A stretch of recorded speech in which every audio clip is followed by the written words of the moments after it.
আসছেন এখানে? আমি এখানে ঘুরতে আসছিলাম। আইসা ওইখানে আপনি জানেন না আজকে এরকম সমাবেশ? আমি দেখতেছিলাম, ওগুলোই দেখতেছিলাম। আমি ওগুলোই দেখতেছিলাম। মোবাইলটা হাতে লন। আপনার পরিচয় কি? আমি ঢাকা বিশ্ববিদ্যালয়ের ছাত্রী। আমি এদিকে যাচ্ছিলাম, সবাই পুরো সাইকেল দেখতেছিলাম। আরে এরকম বিহেভ কেন করতেছে?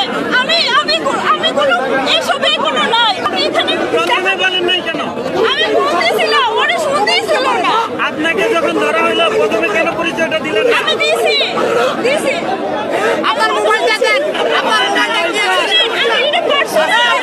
পার্সোনালে আপনার পার্সোনাল পার্সোনাল জিনিস মেমোরিতে গ্যালারিতে থাকে, পার্সোনাল জিনিস গ্যালারিতে থাকে, হোয়াটসঅ্যাপে থাকে না। আচ্ছা আচ্ছা আমি পরিচয় দিচ্ছি, আমি এটা দেখছি। ঠিক আছে, কথাটা বুঝুন। আপনি কেন আসছেন এখানে? আমি এখানে এদিকটা যাচ্ছিলাম, যাইতে দেখি আরো